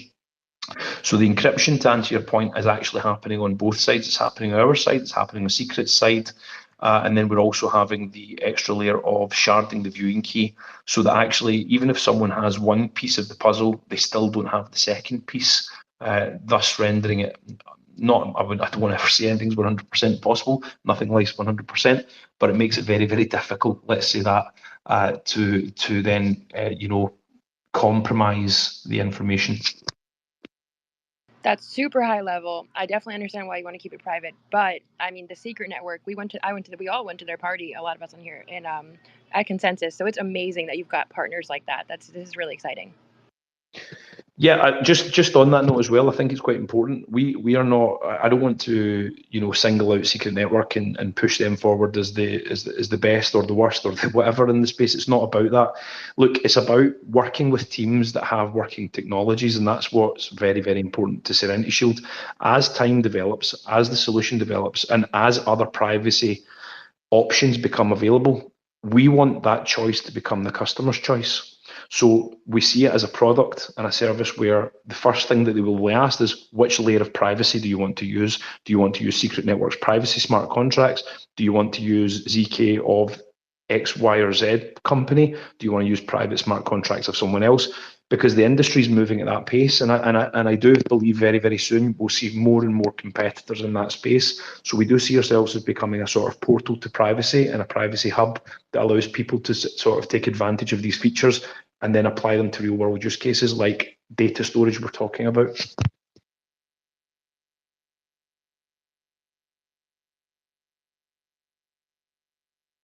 I'm also a big fan of them, and it's nice to hear that y'all are working together. I think it always just adds that layer of validity, which is great to see. Tropic, I think your hand was up next. Yes. So this really sounds interesting. Really has my attention, and I'm scrolling here. And oftentimes within the space, we hear that the average person actually doesn't care about privacy and so forth, which I disagree with, even though we love to share everything on social media. But what I'm thinking is, listening to all of this, right? There's so much value to businesses and so forth that want to keep their trade secrets and what their teams are sharing private. So would you say right now, is the interest coming more so from the consumer side or from the business side? Because I'm sort of straddling both fences, so I might have a kind of a warped view than the average person. So I'd love to hear what you're seeing right now out there. I think let me take up this question. But to answer your question, I think with the go-to-market strategy that we see and the kind of response that we get, I think the enterprise market is responding much more positively because they are really looking for solutions because of the kind of dominance that the centralized storage providers that they have today. I think people are sort of starting to really feel that, and the enterprise market is responding much more, I would say, in an informed and a calculated manner, because obviously for them also it's a big change. But coming back to the B2C or the consumer market, I think the issue with the consumer market is obviously the awareness, the amount of knowledge that they have towards this space and how it works, etc. Because that's why as Serenity Shield we are always acting as we want to be a kind of a bridge or a pathway between the common world and also the so-called sort of the Web3 world, right? This is because here, if you look at our solution, the user can store any form of a digital data, and also even the B2B vertical offers enables the enterprise data to be stored. And one more very critical thing there is that's why the enterprises and the businesses are very keen to work with a product like ours, is because when you come to businesses, it's not only about preservation or storage of data, it's also about monetizing your data, right? That's the key thing for the businesses because they want their data to be monetized. That is where we have these structures called the data management systems and the library management systems of the world. So today it's a kind of, people are wondering, am I able to store the DMSs and LMSs on chain? Will I be able to index the data with metadata and still do it in an encrypted fashion? So there are a lot of questions, but people like us, we are diving into this whole space and we are trying to give ready-made solutions so the businesses can store the data with us on chain decentralized, they can do indexing, and they can also monetize the data with a multi-user environment. So I believe the enterprise market is going to adopt this technology much faster. But having said that, the consumer market will also, it's not a question of if, it's just a question of when. With the CBDCs coming into play, the central bank digital currencies, people have to get used to it, so they will start to use it. And that's why when we move towards that kind of a mass adoption within our product ecosystem, we are also implementing very soon, I think probably within the next 2 to 3 months, we will have that product ready to be launched in the market, is to have a biometrics entry point. So when you implement a biometrics entry point into a product ecosystem, then the users do not even need to create a wallet to connect our DApp. So they could even use the biometrics to get connected, which is sort of going to remove one of the major barriers of users having to create a wallet to enter into a product ecosystem. So as the technology evolves, as people like us, when we keep creating these innovative solutions, I think we will be moving towards the mass adoption. Having said that, in my opinion, maybe it could be wrong, right? But in my personal opinion, the way I see the market, the B2B, the enterprise market will be the first one to patronize this faster than the consumer market. It's very interesting. One point that I would just like a follow-up question on is when you said the biometric aspects, based on some of the backlash and some of the shock and appall that we saw with, say, like what WorldCoin integrating biometrics to what they were doing, I was just wondering, how would you address those concerns? Because I know everything was like, oh, great, I 100% get this. And yes, then it was like, wait a minute. So I'd just love to hear your thoughts on that, because I know certain people are going to have a lot of reservations on that part. No, of course, our product is still yet to be launched, so I can't really go into the details of how the biometrics is going to work in that aspect. But just to give you a sort of a very broad level view on that, we are doing a technology partnership just for the biometrics aspect of it with a really large company who specializes in biometrics, digital identity, who have sort of contracts across the globe from various sectors. So I think once the product is going to be launched, we will give a complete architecture and the roadmap to make the people feel safe of how and why this is going to be implemented the way it will be implemented. But having said that, that's going to be done in technology partnership with a very large company who really specializes in that particular field, with having contracts all across the globe with various governments and airports of the world. Yeah. Thank you for that. Great questions there, Tropic. Lady Trader, what's going on? Hey, thank you so much for having me up here. Serenity Shield team, very, very excited to have a chance to ask you a few questions, actually. I'll be asking questions that are going to be mostly targeted towards, some of the numbers around the coin that you have. I do have a community that invests in early stage projects, and either in the IDO or right after the launch, if there is a good market cap that's available. So first question I have is on CMC, you have listed that you have 6 million total tokens that are in circulation. Is that current, or is there a difference there? No, I think the CMC figure is yet to be updated, because I believe our certificate was had expired. But to give you a correct number on the circulating supply right now is 8.5 million. Gotcha, 8.5 million. So I'll definitely look into the total market cap and everything. Can you tell us? I think if you look at CoinGecko is giving the right number. Okay, I'll look at CoinGecko. So second question I have is, where did you guys launch? Was there an IDO for Serenity Shield? Yes, we did have. We have 4 IDO through the launch pads. It was with ChainGPT, Pools, and Decubate and Engine Starter. So that was our token. We had one of the most successful, at that period of time when the market was just trying to sort of turn to a much better situation than what it was before. So we had quite a successful launchpad, and then we did our primary listing with MEXC and Gate and PancakeSwap. But right now, as we speak, we are listed in 3 centralized exchanges: MEXC, Gate, and BitGet, and additionally with PancakeSwap. Wonderful, wonderful. And then can you go over your tokenomics a little bit? What kind of vesting are we looking at right now? No, I mean, of course, first to tell you, our total supply is 100 million. That's our total supply. And one of the things which I have to tell to your community is that we have a sort of very restricted and constrained tokenomics from the day one.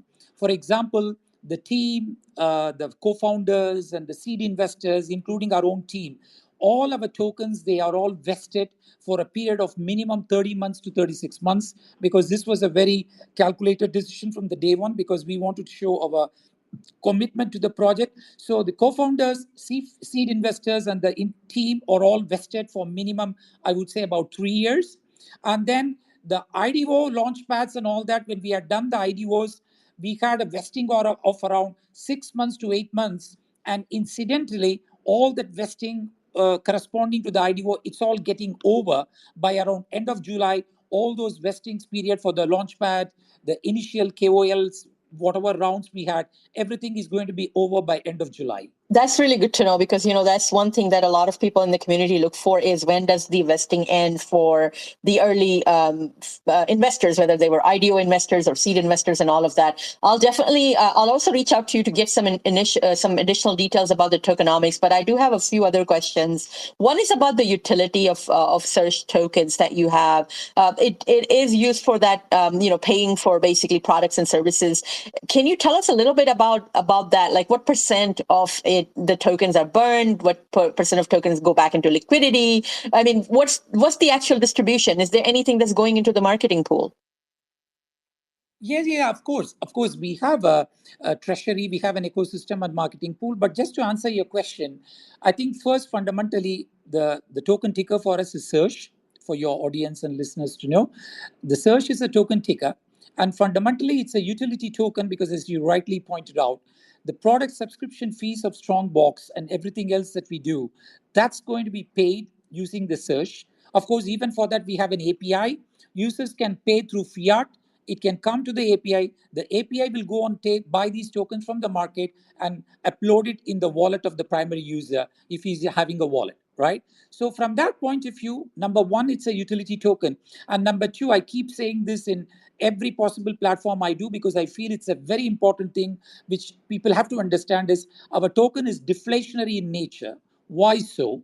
Because the more number of users we onboard for the product, the more number of tokens that they will have to buy from the market, and that will sort of increase the demand, keep the supply reducing, and automatically that will sort of bring a deflationary nature on the token price. That's point number one. And then you also raised a very important point.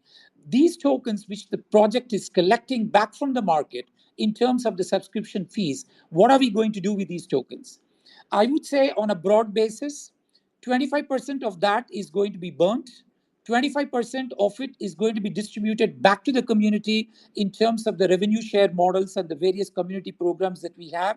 And the rest, it will be decided at what point of time and how those tokens will be used for the benefit of our community and also for the project. But 25 burning and 25 is going to be distributed back to the community. Those are the broad parameters I can tell you about what we do with those tokens that we collect back. Perfect. And then I do see that you have a trial version available for Strongbox already. Can you tell us a little bit about the numbers? How many people are currently using Strongbox? Yeah, I think, of course, right now we are in the stage of launching our version 2, which the V2 version of Strongbox will be launched hopefully by end of this month or first week of July, because all the fine tuning is going on, because we have also integrated, for the sake of it's quite exciting to even announce this here. We are also integrating a decentralized private messenger system to our Strongbox, which could be a very good substitute for the WhatsApps and the Telegrams of the world. So that's quite exciting. So once the product is out, everybody can have a feel of the product and try to use it to get a feel factor of how it works. And from that point of view, before we were getting into the V2 version, we had a lot of schemes to test the product. If I'm remembering correctly, I think we had over 5,000 users because we were at a sort of an MVP stage, just going live. Then we got into the integration of the messenger system. So in the interim period, we had almost 6 to 7K of users overall put together. Gotcha. And then when we talk about like, using decentralized storage, I mean, there is definitely a bit of a concern, right? Always from the users when we talk about the user adoption. There are, obviously a lot of projects out there that are offering things that could be similar. But why should anyone be putting their information on blockchain or a storage that's encrypted, of course, but it is tied to like a crypto project? Because there are certain perceptions about when it comes to Web3. Already people are so crazy. Like some people don't like cloud storage. And now we are talking about taking it to another level, right? On Web3, on blockchain. And how do you kind of, how do you talk about it in a way that does help with that user adoption? No, of course, that's a very important question, especially for a guy who is living in India. Wherever I go, people bombard me with this question. So it's very relevant question. Because that's why even as Serenity Shield, when we evolved, probably we might have started as a crypto project. Then we were positioned as a blockchain project, but the stage at which we are in, we are very clear. We don't even want to position ourselves as a blockchain project. We want to position ourselves as purely a technology project, right? This is because there are many sort of misconceptions, as you rightly said. One is in terms of people confuse crypto with blockchain, and they have still not understood the aspects of decentralized storage, etc., etc. So that is the real challenge that we have, which is also an opportunity, that we do not want to stamp ourselves as a Web3 project or even a blockchain project. We would want to position ourselves as a technology project, which is, at the end of the day, what I can also say is, so long people get what they want, and when they click the button, so long as it works, sometimes, they don't even want to know what is happening at the back of it, right? I'm just telling from a very basic consumerist mindset, sort of, right? But having said that, we will have to cross all those mental barriers. And there is also another problem that we will face as a privacy project, is because the statutory and the regulatory bodies of the world, they always tend to confuse the difference between privacy and secrecy, right? So we have in one edge, we have these users who want to be more and more private, whereas on the other end of the spectrum, we have the regulatory bodies who are always looking at us to see, are these guys private or they are secret, right? So that's why, it's a bit of a challenging thing. And on top of all this, you will have to position yourself as a technology company which people are going to believe in you and believe in your technology, right? That's why I've always said, whenever I go to any summit, I even had a speech in aligned with the G20 summit in India. I said, Serenity Shield, we want to demonstrate that privacy, accountability, and trackability can coexist, and we can still create an innovative technology which can do that they can all coexist, and we can still give the real privacy and the security that the people they want. And that is a evolving and a continuous job that we keep doing to make people trust us, but still without compromising our core mission, but not going on the wrong side of the regulatory authorities also. That's amazing. That's a really, really good thought out there, about the regulatory and compliance challenges, because that landscape changes so quickly. Do you have a team internally that does kind of keep an eye on what's going on when it comes to compliance and regulations? No, it's a day-to-day process, because, as you said, it keeps changing, and it's continuously, it keeps evolving. So we are monitoring it on a very, very regular basis. And like even for European, the MiCA was sort of changing, and we were looking at how the MiCA is going to be adopted and implemented. So it's an ongoing process. So yes, we do have a team which monitors it very regularly, and we keep updating our internal information gatherings and the collections that we have to sort of adjust ourselves to the changing regulations. Yeah. Wonderful. Then the next question I have is about the Strongbox, because I do want to dive into this a little bit more, because I know there's going to be people who are wanting to try it, but they may be too scared to even go to the website and click on that. Actually, Wolf has his hands up. Wolf, you want to go ahead and take that No, first? you're good. You're good. Throw in one more in there. I just want to make sure we get there a few more hands too, Lady Trader. But I love your passion. Your enthusiasm, it amazes me. I don't want to even stop you on the roll, but I do have a few hands up. So go for one more here, and then we'll go around. Yeah, absolutely. No, this would be my last question, but I do want to get to this because I know this is going to be a big thing. So let's say that when we look at your website, right, Strongbox, you want to try it free for 6 months. That's great. Now, obviously, it's going to ask you to connect your wallet, all of those things. And some people may not even want to do that. They may not even want to connect. They may not even want to click on it. So I want to make sure that I ask this question just to clarify. When you connect your wallet to Strongbox, let's say people go there, they want to try it for 6 months for free. They click on that, connect the wallet. What kind of permission are we giving? Is that an approval? What kind of access is Strongbox going to have to the wallet? Or is it just a read-only access? No. I mean, Nikos, you want to take up this question? No, it's a very valid question that comes up all the time in this industry. I think the first point to that is, even going back to what Venkat was saying earlier on about the biometric layer that we're trying to bring in, because we understand this is a huge barrier to entry. For me, it's a major flaw with Web3, because you've got the whole narrative of wallet security that hangs over us all of the time. It's no secret. Data minimization is very, very important in collecting only the basics and necessary information to allow someone to make a connection. We're very clear about this. This is why we're using these privacy layers as well. We do not gather, we're not holding, we're not collecting information. As time goes on, I'll make no secret about that from a marketing standpoint. That's something that we have to improve in terms of transparency, or not improve the transparency, but improve how we convey our transparency so that people understand what exactly is being given away. For the moment, it's an approval to connect. I think beyond that, there has to be some sort of form of trust that is developed between brand and user with time. And you see that not just in Web3 and crypto, but you see that across the whole spectrum of products and services that are out there. The one thing that we're trying to do is improve that exact point. The whole reason that Strongbox has been created is to offer not competition to the Web3 situation, but more to the Web2 situation, where I guess some of the more centralized products out there, they don't have these connectivity issues, but then they have bigger issues behind the scenes about utilizing servers with Google or with AWS or with Azure. So they've got those sort of consent issues or sort of handing over your information issues, but they don't really have the initial layer of customer having concern about connecting to their platform, because like the previous person was just saying before you, and I agree with him strongly, for the most part, a lot of people don't seem to care about privacy, even though they should. It's not until something happens to them. So from our point of view, I think we are honest about the fact, that we need customers have to connect somehow to the platform. That we can't magically just interact until the technology gets to that point. But from my point of view, I think it's maybe a good question where I think we need to actually provide more information as a company as to what's actually happening in that process, and what the customer is sort of giving up, if anything. So as I say, that's actually more feedback that I'm taking from this panel tonight, and we'll take that forward. So I think very, very valid question, as Venkat was saying.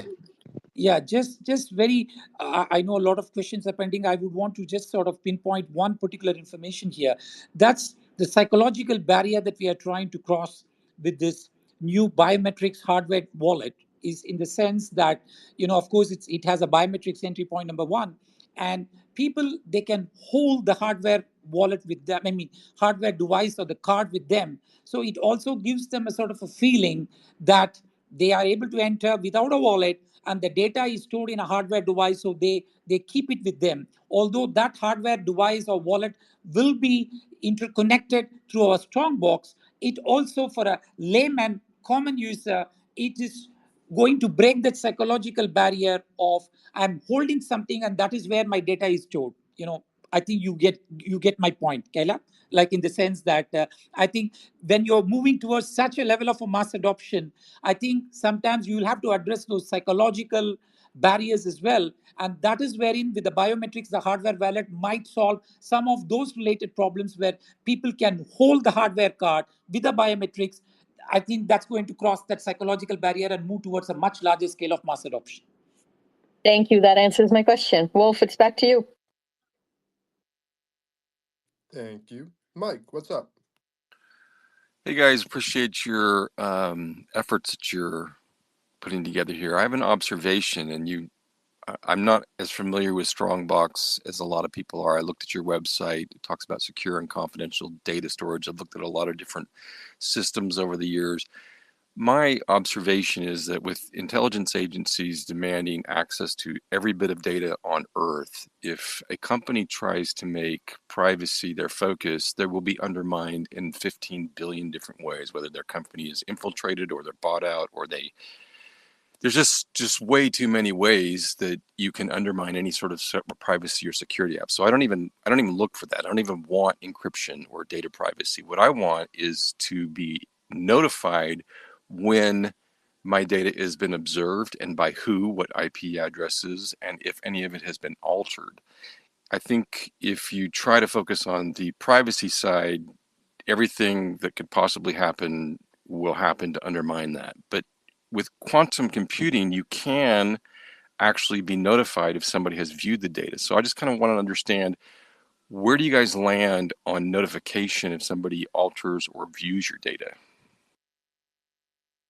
No, I think the one very key aspect that we may have to explain here is that we are only, of course, we are keeping a certain basic level of KYC information of the users who are using our product and the platform. So obviously, if at all the regulatory authorities are coming, etc., but that's a different question. But we are storing a certain amount of KYC of the users. But having said that, we are only providing a platform for our users to store the data, but actually we are not a custodian of the user's data, in the sense that actually even as Sanity Shield, we don't even know what the user has stored within his Strongbox, because it's not even accessible to us. And any recovery of such the Strongbox has to be done, as Nico said. You need minimum 2 out of the 3 keys, and nobody is going to have all the 3 keys together, or even 2 keys together at one point of time. So here the question of somebody being able to access the data, technically I can't visualize that kind of a situation, except that the regulatory authorities can come to us. At the most, they could ask us, who is storing the data with us? I think that's the maximum which could happen, at least with our sort of product. But if they're going to ask what is being stored, actually we don't have an answer, because we are not a custodian of data. We are only providing a platform for our users. And even then, if somebody has to access or recover the data, you need minimum 2 NFTs out of the 3 NFTs to do that. So my follow-up question is, do you have any technology in place that would notify a user if their data has been observed or altered? No, I think the data has been observed I think that's still a question of how. I'm just trying to think like how the data can be observed, because the viewing key is being sharded anyway, right? So from a technical point of view, I'm still trying to figure out how the data could be potentially be observed. But of course, if there is going to be a request for a certain due diligence on certain personal data, but that's a different thing altogether. But I can't imagine how the data will be observed. Nikos, if you want to add here, because technically I can't imagine how the data will be observed here. No, I mean, I think at a very high level answer point, that we don't have anything at the moment that would do that, because as Venkat says, the whole point and premise of the system is that someone can store there confidentially. There shouldn't be a way for someone to view the actual data itself. That's the whole premise of what we're doing. Also, I think Venkat, probably something that we should probably mention as well as our own DPIN network as well that we're working on and developing, which has been rolled out in Oman, our decentralized physical infrastructure network, which is, I suppose, in many ways aligned to this to improve the current setup, the way things are. But yeah, I think it's a valid point. I think with the technical team, and I mean, we do obviously have a much bigger team than this, and if I think some of the CTO, for example, was on the call, maybe he could have given you a better response. But from my point of view, like Venkat, I don't think there's a notification as such in place for that, because it's not possible. I appreciate that. I've been a social political writer for a couple of decades, and I've just observed that I've had several devices hacked, and I'm well beyond trying to prevent that. I just want to be notified if my systems are being accessed, by whom, and if anything's being altered. That's where I was hoping your technology would lead to, but I understand your answer. Thank you for sharing. Yeah, I'm going to take that back, because I'm not going to like kind of leave that one, because it's actually a very good question, and actually what you said there's a very good way to put it. You've sort of resided yourself to the fact that, you know, we are at a point in time where hacking is going to happen. It's an inevitable thing. Let's accept that. So what's the alternative, or what's the best solution? The solution is that notification. So if there is a layer there that we need to consider, and something we could implement that would enhance us as well, then I think our team would like to look at it. So I'll go back on that one and happily share it with Wolf if he wants to do a further update with the community at a later stage. I also noticed that you've have your terms of service governed by Singapore. I know that Switzerland laws make it mandatory to notify somebody if their data has been requested through official means, but I'm well beyond that. I'm trying to find out, is there a way that people can be notified through unofficial means when somebody's hacking into? But just out of curiosity, what are the data privacy laws for Singapore? No, the data privacy laws in Singapore are, of course, to what I know, of course, the users have to be notified, but they are not as stringent as Switzerland, I would say. But Singapore is more in terms of protecting the system, so to say. But yes, if at all there is going to be a request from the authorities, the users have to be notified. I think another key point on this one, Venkat, which is something we're working towards as well, is why we're rolling out in various jurisdictions. There will be various setups of the company and renditions of the company globally, with offices set up to accommodate the various regulatory changes that exist jurisdiction to jurisdiction, because we can't apply one rule fits all. I think that's probably a better way to look at it. So obviously, you know, we're in an early stage, but that is already happening in the background as we speak.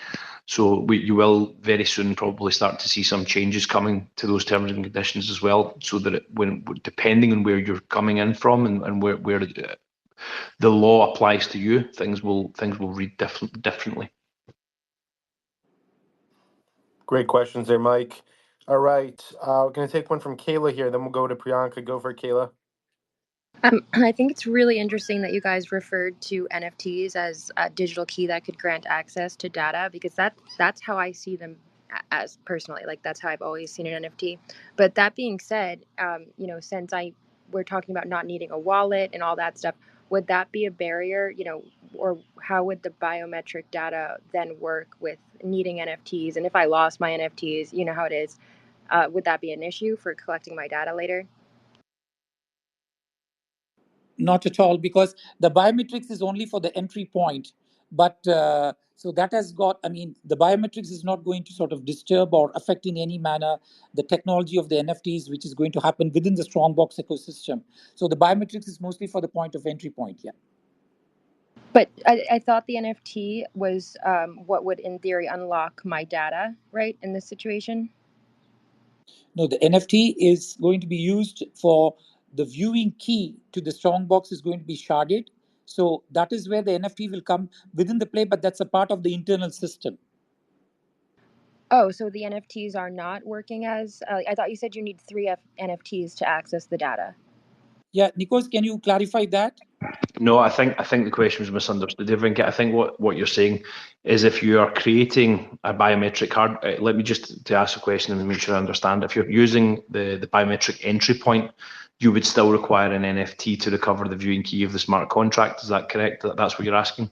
Yes, that's what I'm asking, because I think it's really cool to require multiple layers to entry. I think that's the only way at this point. So, you know, but then it would obviously contradict the biometrics bit. So I think there's two things here. Number one, the first part of this is to remember that the biometric part is a work in progress, which is months away. The agreement will be announced very, very soon, but that in itself will come with another part to it and another component to how that will work. So there will be a wallet element that has to be created. as part of that, because that's fundamentally what you're getting at, which is in the pipeline, because you will still require somewhere to store, which is what you're talking about, hold the NFT. So that will come with that. The other part, the NFT, yes, you require two of them. So at the moment you require, let's talk about this version, you require in the traditional sense the wallet to make the connection, and that wallet is not necessarily the wallet that you have to use to store your NFT. It's multi-chain, it's EVM. So you can connect, for example, with your MetaMask, but you could mint your NFTs to any of those EVM chains that you want. So you could mint that onto, for example, Ethereum. You can mint it onto Polygon, depending on your preference. So that's how that will work. You can allocate it to a different wallet. Very interesting. If you guys had any literature on this, I would love to read into that. I think it's a really interesting part of this research. Thanks for doing it.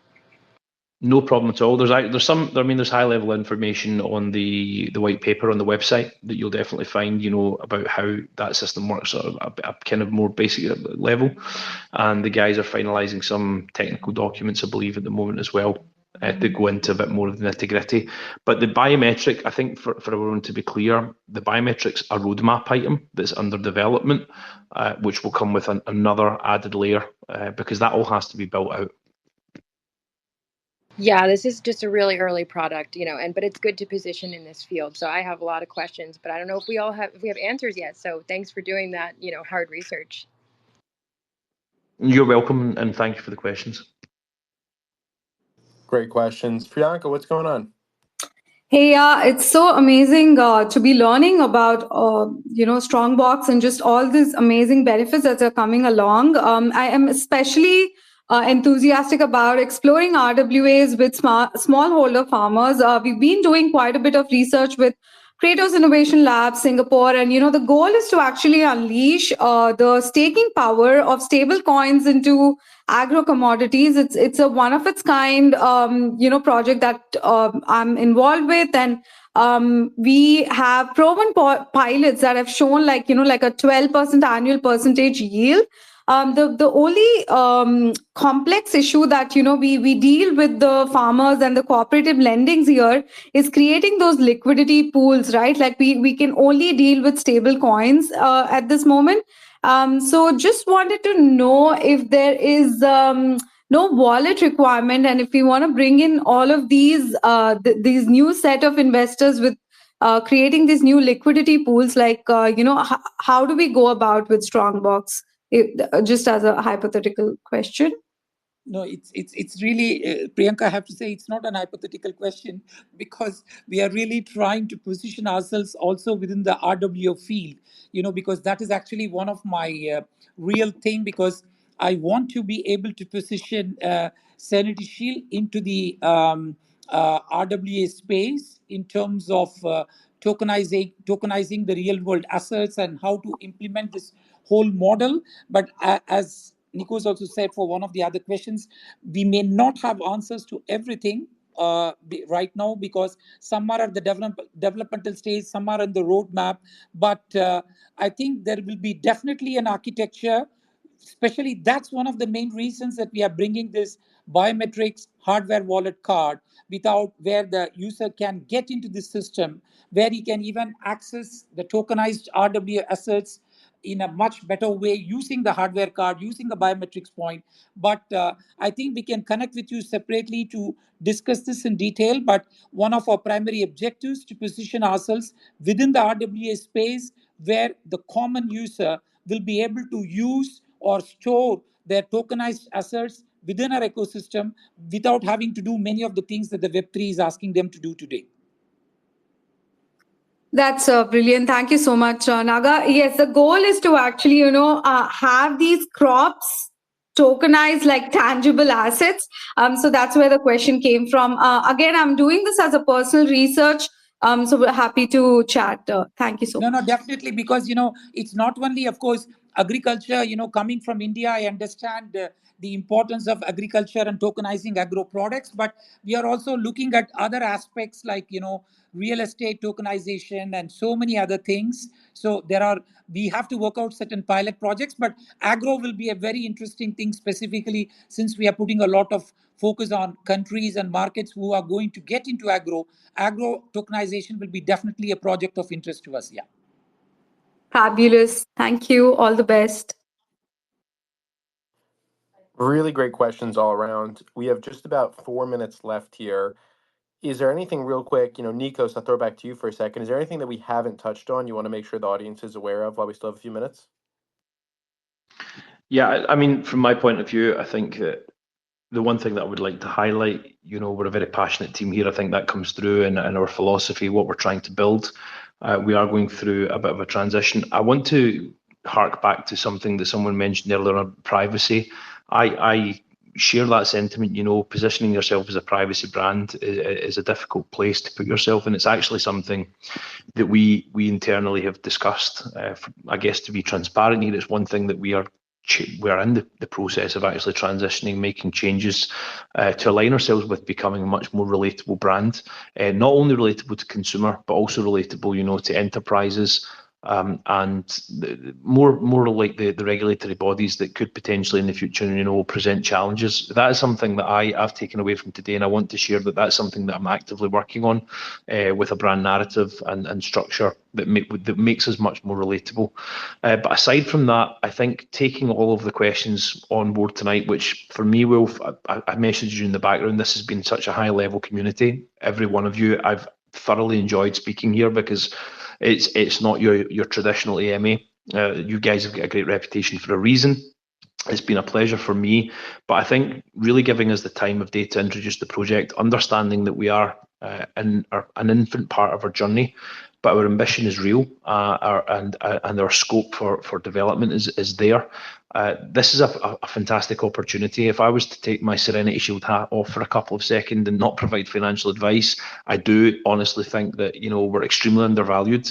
I think when you look at the market generally, it's quite insane that we're sitting at like a 2 or 3 million market cap.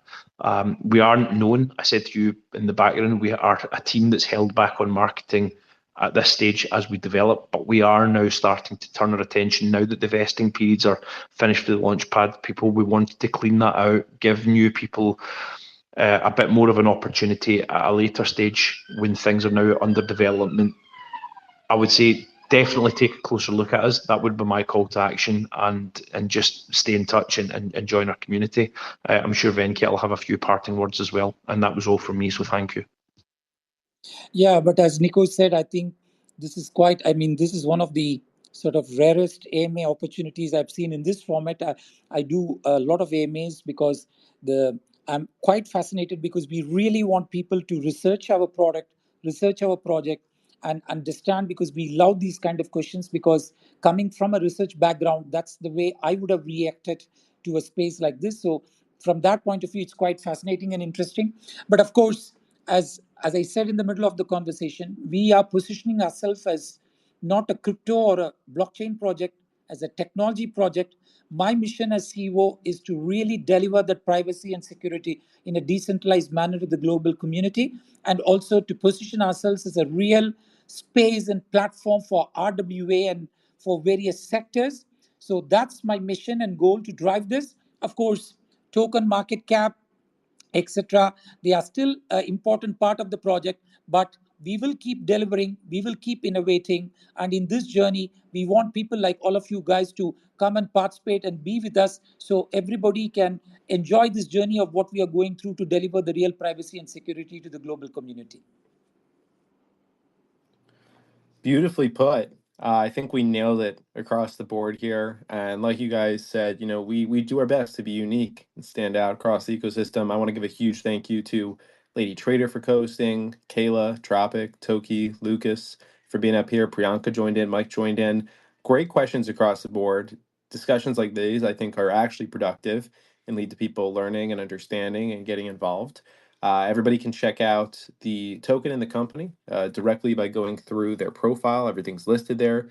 You can jump onto the website. You can see that it is SER SH for the token. I think we covered this really, really well. So thank you again to the Serenity team for joining up and sharing information with us. We look forward to the next chat. I'm going to close this space out now. I got to hop and coast another, but wishing everybody a great rest of your Thursdays, and I hope that you all enjoyed while in here. Take care, everybody. Thank you. Thank you. Goodbye.